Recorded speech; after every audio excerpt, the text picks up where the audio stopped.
Muito bem, internautas, nós estamos de volta e, claro, para falar sobre política, para bater um papo, para entender o que está acontecendo nesse momento ainda tão turbulento juridicamente no país. Há uma série de investigações e eu queria começar esse bate-papo falando sobre os temas do momento. É por isso que o nosso convidado de hoje aqui no G5 Entrevista é o especialista em Direito Público e Eleitoral, o advogado Danúbio Cardoso Remy.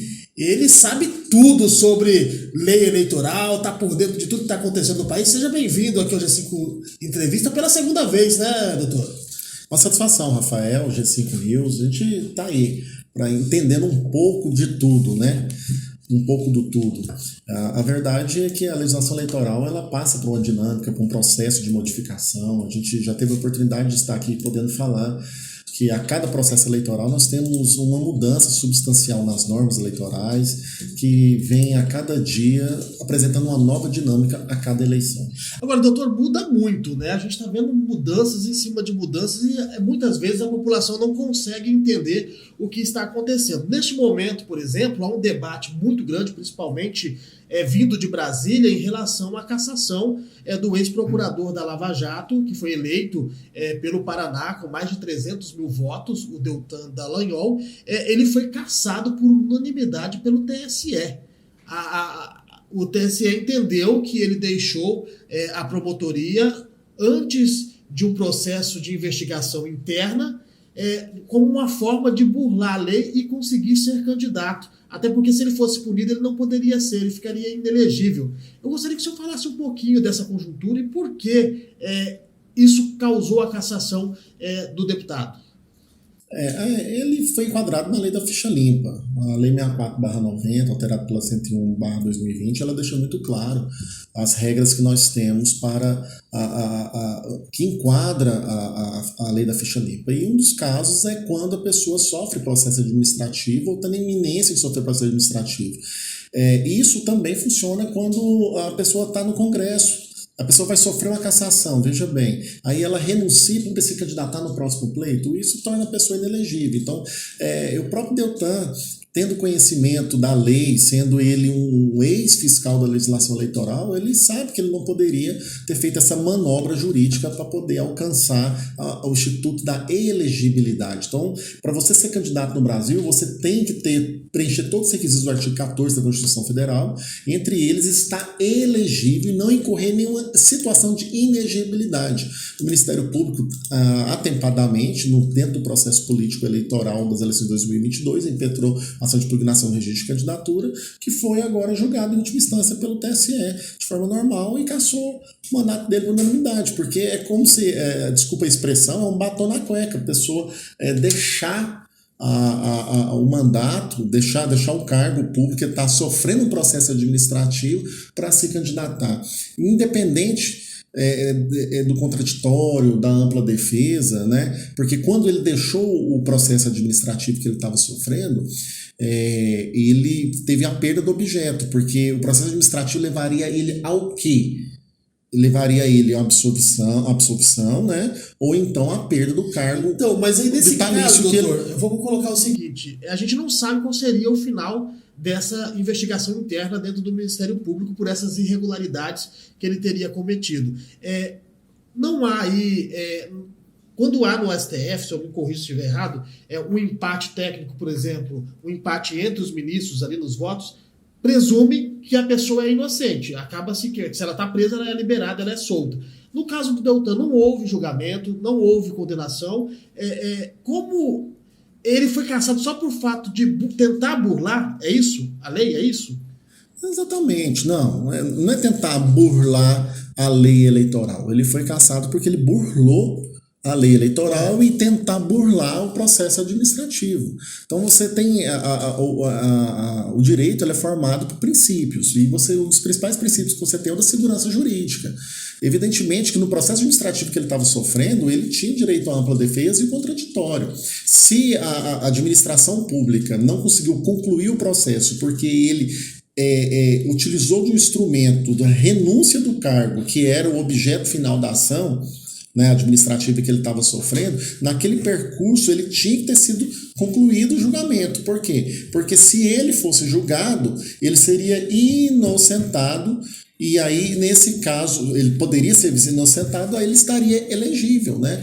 Mas, para isso, também você tem que ver o Instituto da Descompatibilização. Então, com um fato muito corrido, né, que aconteceu tanto da Lava Jato, a politização da Lava Jato, que é algo que eu critico bastante, que ele utilizou, você falou muito bem, 300 mil votos, mas ele utilizou-se, ao meu ver, ao meu sentir, isso não tem nada a ver com a matéria da cassação do mandato dele, evidentemente, mas ele utilizou-se desse trabalho que ele realizou, que na verdade era um trabalho da instituição, o Ministério Público é uma instituição séria.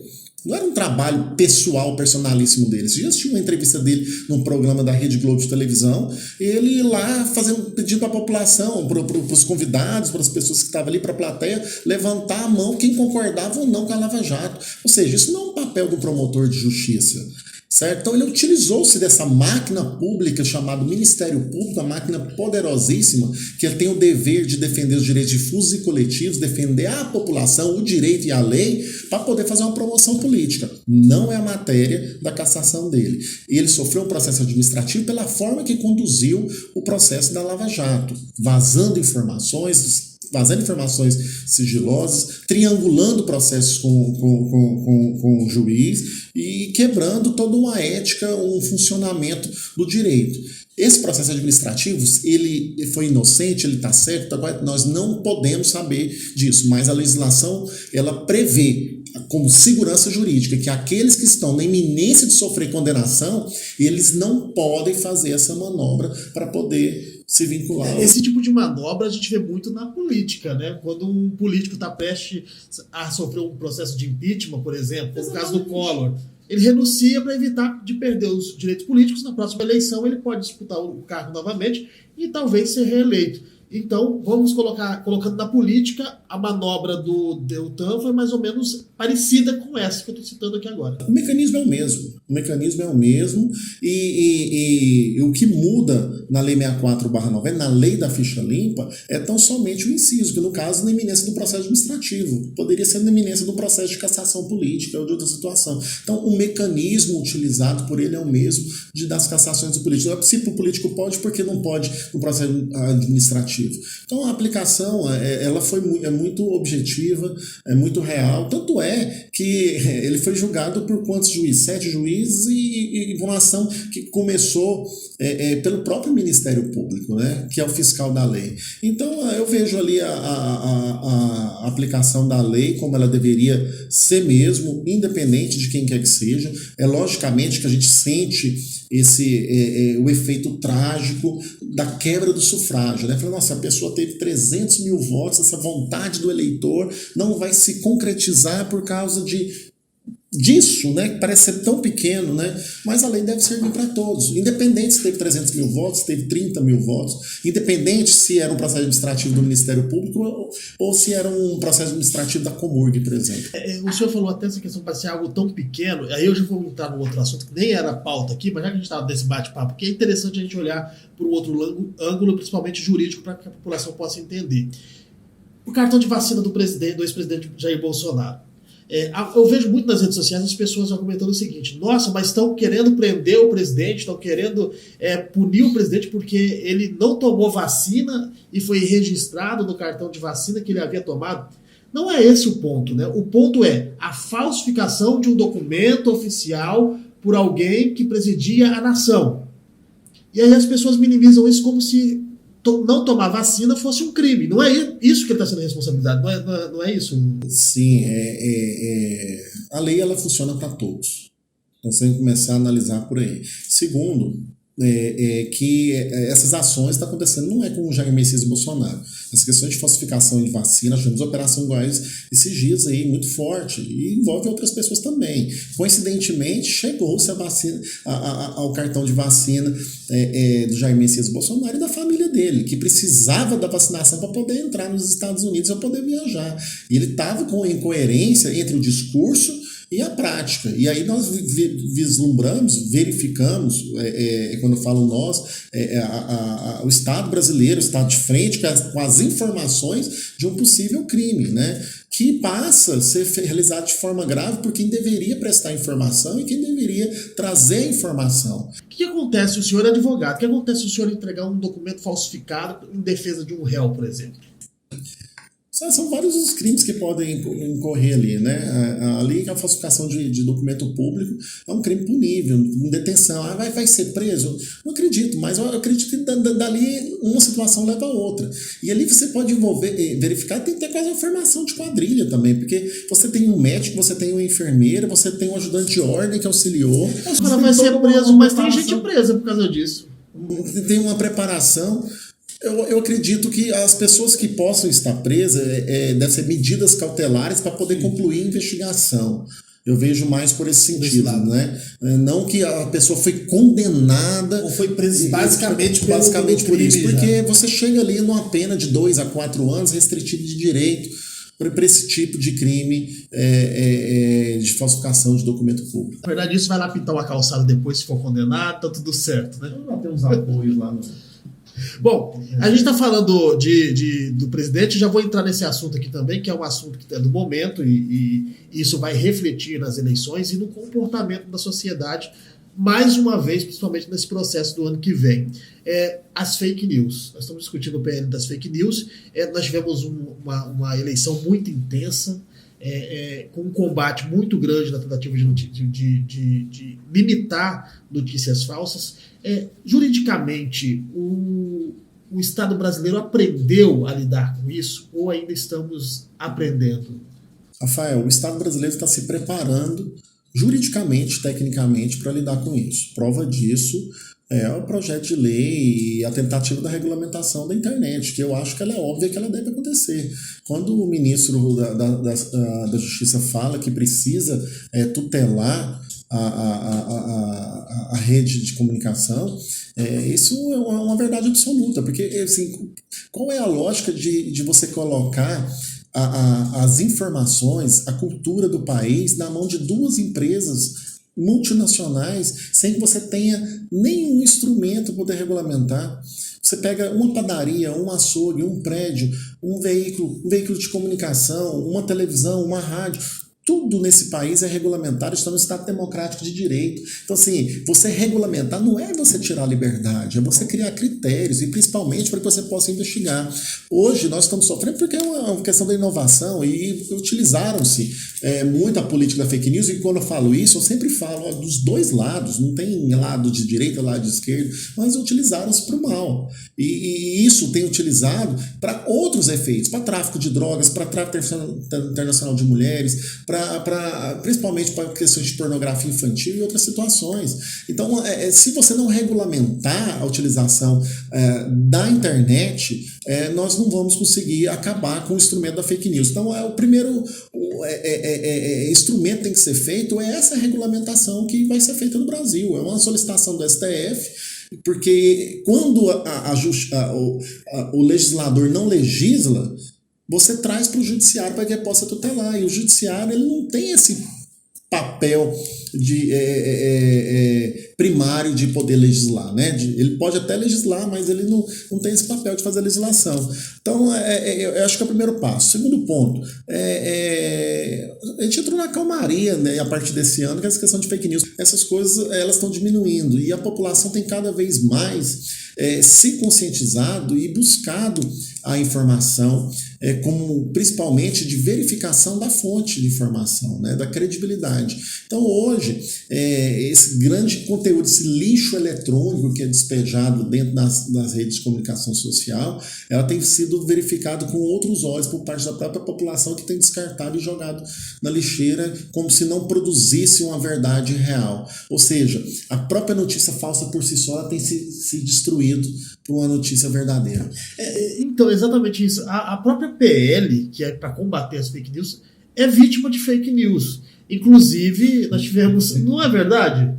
Olha só, nós tivemos na véspera da votação, que não aconteceu, as próprias empresas que comandam as principais redes sociais do país fazendo campanha contra e dando desinformação sobre o que é a PL, né? O que é o PL. E a gente viu isso publicamente, e o que se deu foi apenas uma multa de 200, 300 milhões para essa empresa. Não é nada, essas empresas não é absolutamente nada, né? Então, assim, o senhor acredita que vão conseguir emplacar esse PL? Eu acredito que vão conseguir emplacar. Eu acho que há necessidade disso, é um debate, tem que ser construído, mas eu vejo que isso afeta, acho que, toda a sociedade. E se não conseguir, como eu falei, o Poder Judiciário vai continuar tutelando. E se o Poder Judiciário tutelar, ele vai continuar tendo essa força para poder controlar, porque ele tem que aplicar a legislação, seja por princípios, por normas complementares, pelas normas existentes, ou seja, ele vai aplicar uma norma penal, que eles chamam da norma penal em branco, eles vão aplicar uma norma penal onde não existe, né? Ou uma multa civil, ou outra, onde não existe norma, seja por princípio, seja com a metodologia de aplicação adequada. É o que tem sido feito, é o que tem acontecido hoje em dia. Então precisa regulamentar. O que a gente não pode permitir, o que não pode acontecer é que empresas internacionais sem regulamentação nenhuma influenciem na cultura de um país. Entre dentro da cultura de um país e sedimente politicamente como as pessoas têm que pensar, religiosamente como as pessoas têm que pensar, o comportamento como as pessoas têm que pensar, o que as pessoas têm que comprar. Então, isso tem que ter uma regulamentação, e principalmente, gente, o mercado financeiro, porque tudo, qual é a justiça social e o equilíbrio econômico e o equilíbrio social se todos pagam imposto por tudo que produz, que faz o tempo todo. Essa energia está aqui ligada, nós estamos pagando quantos por cento de imposto? 17, 20, 30% de imposto.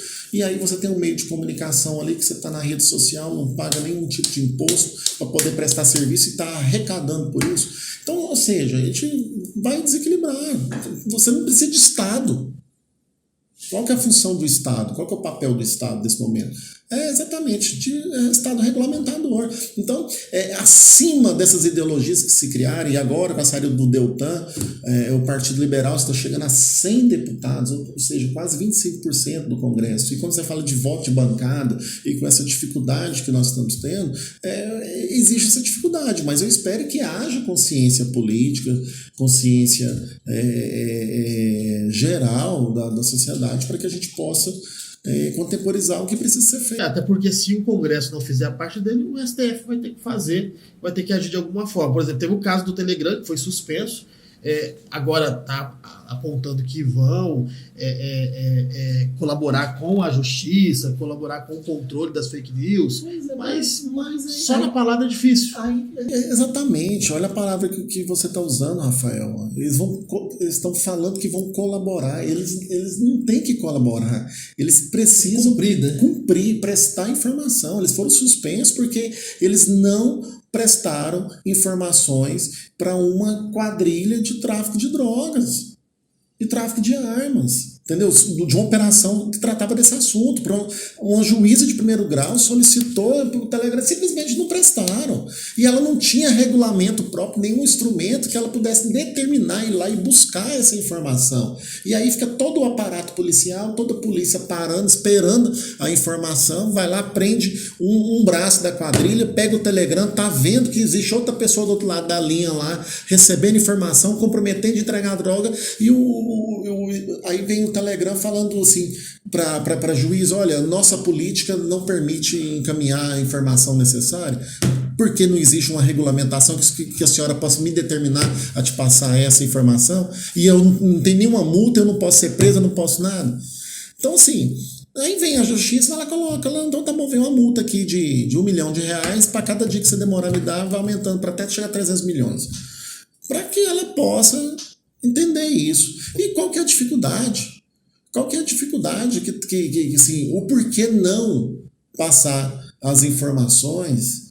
A gente não está A gente tem uma certa liberdade no estado que a gente vive, mas assim, a nossa liberdade é dentro do que dentro dos seus critérios individuais. Eu acho que não é fora do princípio da legalidade. Hoje em dia parece que as pessoas perderam a noção do que é liberdade de expressão e o que não é. Para eles tudo é liberdade de expressão hoje. Mesmo que ataque, mesmo que ofenda, mesmo que cometa um crime, perderam a noção da realidade no mundo virtual. O que se faz aqui é crime no virtual também. E as pessoas não entendem isso. A gente está chegando num ponto muito crítico e é pela falta exatamente de norma mais forte e de prestação jurisdicional. Se a pessoa ofende a outra, ela entra com um crime de injúria, ou difamação, ou calúnia, e esse processo vai se arrastar 2 anos até lá, né? Ou seja, e aí quando a pessoa é punida às 5 cestas básicas. Aí fala assim, valeu a pena. Então, assim, o orgulho da pessoa e essa capacidade de ofender, ela ficou maior do que a prestação jurisdicional. Aí está na sociedade que é exatamente isso. Não vou xingar, não vai acontecer nada. Então, essa sensação de impunidade é que gera o descontrole social. Vamos mudar um pouquinho de assunto agora. Vamos falar sobre a questão aqui de Goiás, que é tema em toda entrevista, quando se fala com um advogado, com um jurista, vira tema. É o caso do ex-prefeito Gustavo Mendanha. Até porque há agora um grupo trabalhando em favor para tentar aí reverter uma decisão, uma resolução do TSE que possibilita que prefeitos de cidades vizinhas possam se candidatar desde que ele renuncie e dispute uma candidatura antes do pleito de uma cidade da eleição municipal. Como que o senhor avalia essa questão do Gustavo Mendanha, que quer ser candidato em Goiânia, mas ainda está com o mandato vigente, mesmo que seja o vice, que esteja lá em Aparecida de Goiânia? O senhor acredita que isso é possível ou pode, se ocorrer, ser uma grande atrapalhada do TSE? Rafael, eu quero colocar um destaque importante. Nós fizemos uma entrevista recente em relação a esse tema, com grande repercussão social e jurídica também. E eu acho muito importante porque é um questionamento jurídico que está em voga, que está em debate hoje no todo o ambiente político. Mesmo porque nós estamos tratando de um personagem que foi um excelente prefeito de Aparecida de Goiânia, que tem um bom trabalho realizado, que tem uma perspectiva de fazer um bom trabalho em Goiânia, e que, se ele vier para a cena política de Goiânia nessas próximas eleições, com certeza vai somar muito, vai engrandecer muito as possibilidades, os quadros partidários que nós podemos ter nas eleições de 2024. Tirando esse ponto, nós temos a barreira jurídica em relação à construção da candidatura do ex-prefeito Gustavo Mendanha. Por quê? Porque o artigo 14 da Constituição Federal deixa claro que você pode concorrer ao cargo do Executivo apenas a uma reeleição. Ele se candidatou ao cargo de prefeito, foi reeleito prefeito para os outros 4 anos. Ele renunciou dentro do período em específico de desincompatibilização necessária para ser candidato a governador.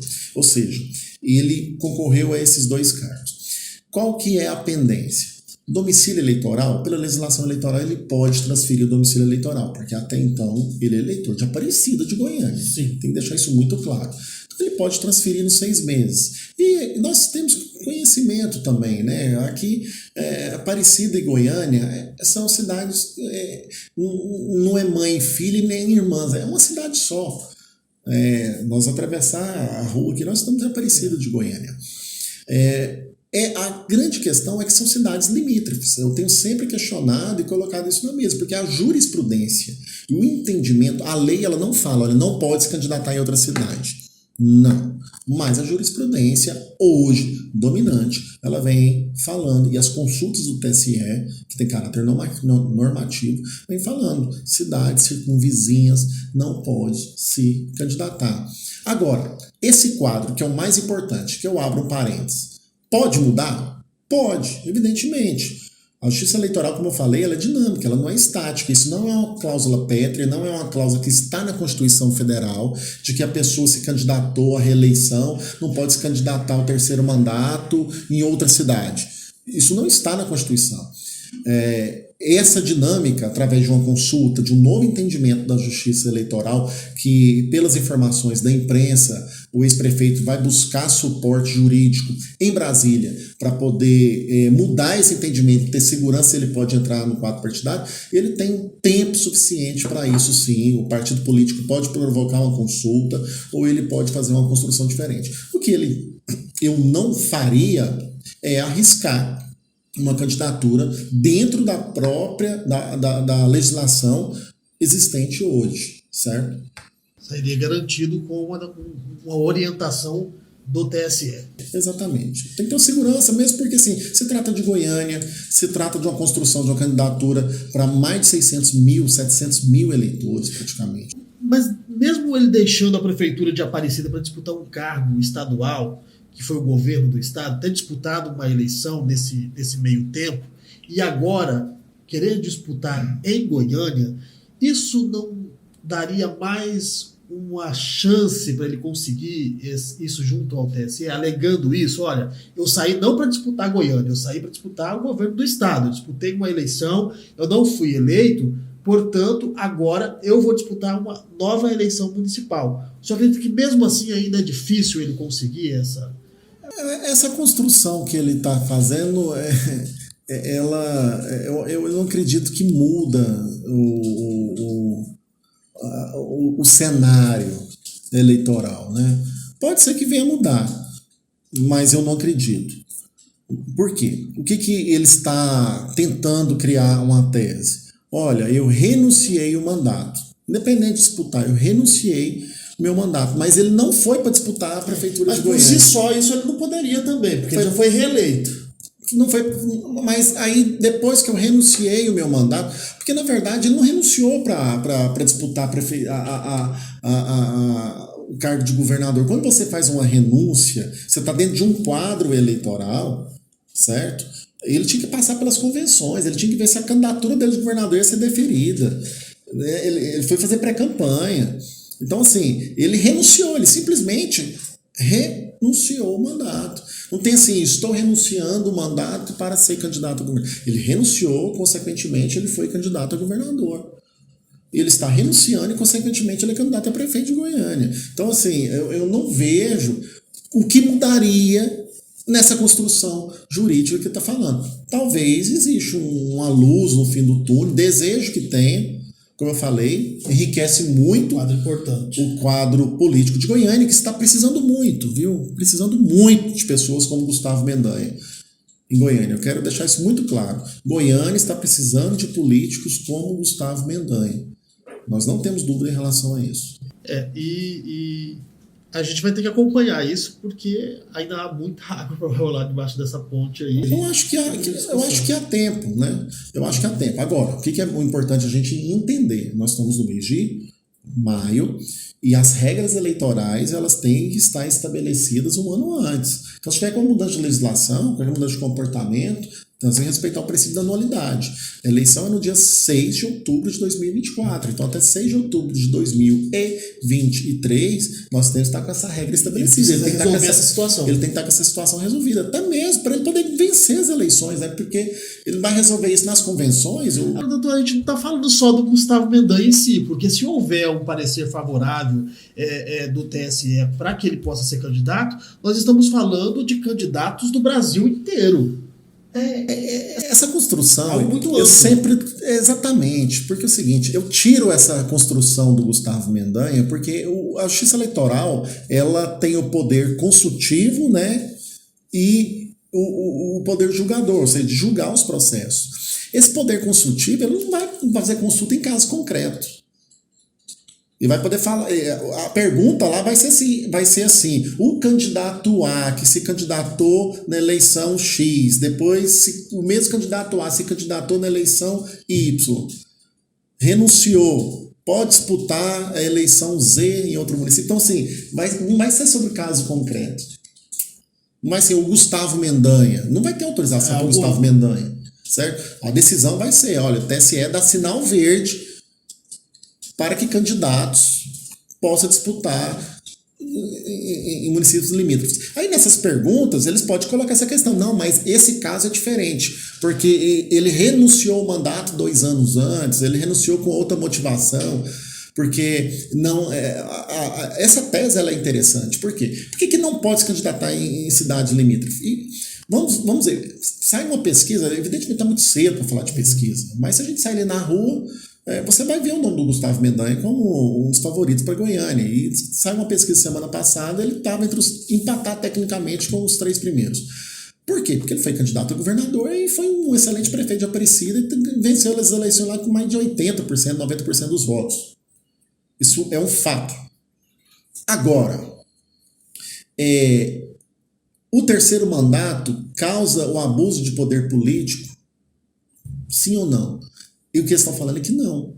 Porque ele renunciou, ele não terminou o mandato, ele não renunciou 6 meses antes para poder sair candidato a prefeito. Ele saiu antes. Então não estaria afetando a eleição de Goiânia. Mas afeta sim.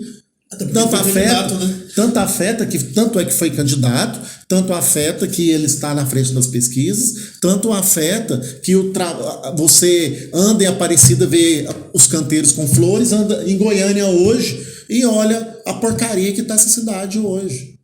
Mal cuidada, cheia de buraco, cheia de denúncia. Então você começa a analisar todo esse cenário. Bom, o nosso tempo aqui é curto, vamos seguir aqui, que eu quero falar sobre a questão da anistia dos partidos, né? Que está sendo votado, discutido aí, foi aprovado pela CCJ, e agora há uma pergunta para o senhor aqui. Essa anistia dos partidos sobre os recursos não cumpridos pelas siglas em relação às cotas, tanto para mulheres quanto para negros, como que o senhor avalia essa decisão aí, essa mudança na lei, que proíbe, inclusive, a Justiça Eleitoral de punir os partidos que não cumpriram aí com os recursos da cota? Gente, quando você vê uma emenda, é uma PEC, né? Ou seja, você está mexendo na coxa de retalho chamando Constituição Federal. E aí você está mexendo na emenda constitucional número 117, através da emenda constitucional 09/23. E quando você vê 2 partidos antagônicos falando que um é mais certo que o outro, e os dois se unindo com o mesmo objetivo, você começa a analisar que tem alguma coisa errada. Mas qual que é o sentido do 100 deputados do PL com mais os quase 80 do PT se unirem para poder criar uma dinâmica para descumprir a lei? E a lei ela é tão absurda porque é o seguinte: o Instituto da Anistia significa o quê, né? Porque assim, você tem 3 instrumentos muito perigosos de você utilizar. Que são os instrumentos do perdão, que eu acho assim, é muito complicado, porque é anistia, indulto e graça.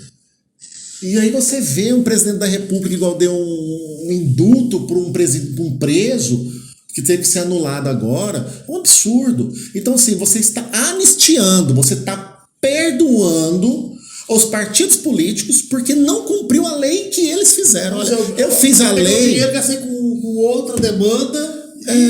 Então assim, assim, fazer uma analogia muito simples, né? Você vai lá, castiga a criança, mas depois você fala assim: não, meu filho, vai lá e você roubou o doce do colega, mas vai lá e compra mais 5 caixas de chocolate para você. Então assim, é um absurdo. Eu vejo isso como mais um atraso e feito por quem deveria defender a lei, né? Eu acho pequeno também por um lado, porque são 5%, porque os partidos podem cumprir muito mais. Ali é uma reserva técnica de promoção feminina. A verdade é que os partidos eles burlam esses 5%, gastando com o homem, muitas vezes, recursos com o homem, e metido nota fiscal falando que é para mulher. Até porque muitas são candidaturas laranjas, né?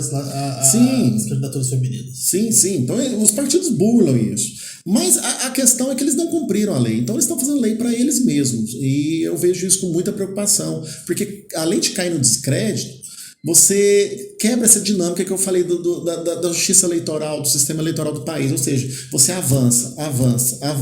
Aí na hora de você aplicar a lei, não, vamos recuar um pouquinho e perdoar, para a gente avançar mais. Aí vamos recuar, então você nunca vai avançar.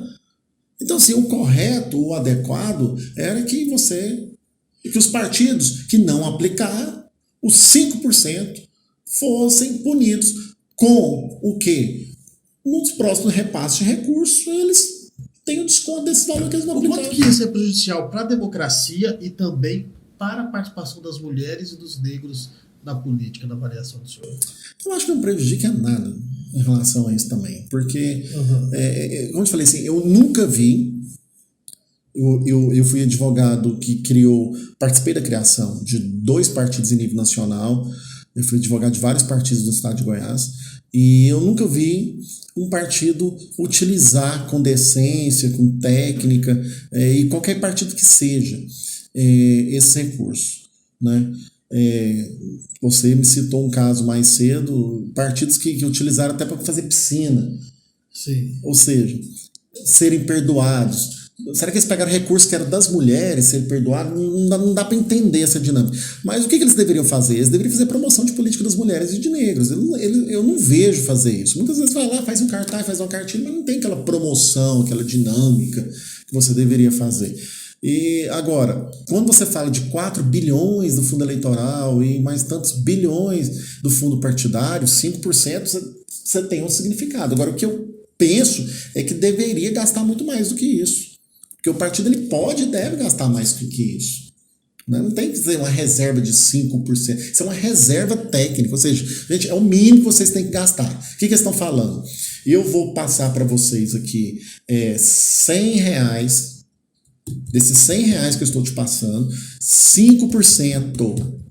R$5 você vai botar na conta específica da mulher. E você vai poder gastar só com as mulheres ou negros.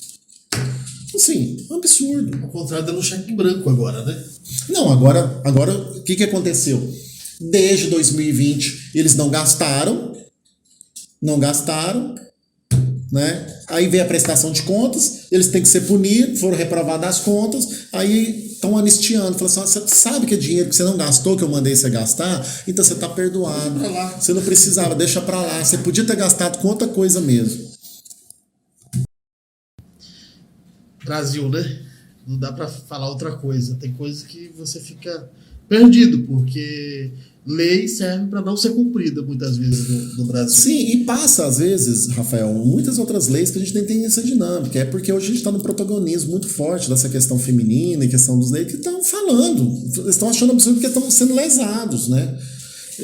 Assim, porque já era muito pouco. E a justiça também andou punindo muito fortemente essa questão da cota, e eu acredito que isso preocupou muitos partidos, inclusive agora com a prestação de contas de 2020, por exemplo. Olha, o partido do ex-governador do estado de Goiás, em Goiás, ele consumiu combustível que dava para ir na Lua. Na Lua não, dava para ele dar 8 voltas na Terra. Isso, o parecer da Justiça Eleitoral mediu a quilometragem da quantidade de combustível que foram gastos por um partido político em um ano. Detalhe, só tinha 2 carros, era 2 Fiat Uno contratados. Onde que ele botou tanto combustível? Partido político, você vai lá, você olha as notas fiscais do posto de combustível, vem balinha, picolé, cerveja. Então, essas coisas, elas não podem acontecer. Elas não podem acontecer. Por quê, Rafael? Porque é dinheiro público, é dinheiro do seu imposto de renda, é dinheiro que sai do bolso do cidadão brasileiro. Paga sabe quanto custa, né? Então, esse dinheiro, ele não é para ir para o bolso, ele é um preço para poder custear a democracia. Entendeu? A democracia no Brasil é muito cara, as eleições são muito caras, mas ela precisa ser levada a sério. E se não começa dentro da vida dos partidos políticos, ela não vai chegar em lugar nenhum. Então, hoje, essa dinâmica que se utiliza hoje com dinheiro do recurso público, ela é catastrófica. Bom, tinha mais perguntas para fazer, mas nosso tempo aqui é curto, já ficou um pouco extenso. Eu vou agradecer. Se tiver alguma coisa importante que o senhor deixou de falar aqui, o microfone está aberto aí, para a gente fazer esse encerramento, pode ficar à vontade. Eu quero agradecer a G5 News, estou acompanhando muito, principalmente nas redes sociais. Vejo que é um trabalho que está trazendo importantes debates para a cidade de Goiânia, para o estado de Goiás. Dizer que nós estamos entrando agora no segundo semestre, já no período de pré-campanha eleitoral, como eu falei, 1 ano antes das eleições. Então a gente tem que estar preparado para o processo eleitoral, que é o maior processo do país. não são as eleições gerais, são as eleições municipais. Nós vamos eleger aí, prefeitos em 5.560 municípios no Brasil, milhares e milhares de vereadores, e nós temos que estar vigilantes nessa questão, principalmente essa questão partidária, com essa nova dinâmica eleitoral que nós temos. Os partidos políticos estão diminuindo, existe um cenário favorável, outro cenário contra, mas a verdade é que só 12 partidos atingiram a cláusula de barreira. Agora, com a fusão de mais 2 partidos que não atingiram, nós chegamos a 13 partidos que atingiram a cláusula de barreira. Os partidos que chegam no número de 38, 39, parece que, salvo engano, a última contagem era 31 partidos políticos. E a ideia é que cada vez fique mais condensada. E a gente não pode, a gente tem que ter essa pluralidade de partidos políticos, pluralidade democrática. Se ficar condensado, para você ver, a Câmara Federal, nós temos de 513 deputados federais, 100 deputados, praticamente quase 25%, quase um quarto ali, batendo de 20% a 25%, pertence a um partido só. Ou seja, você não consegue alcançar a democracia com isso. A democracia, ela é formada, não é pela maioria, é pela minoria. As pessoas não conseguem entender isso, essa dinâmica.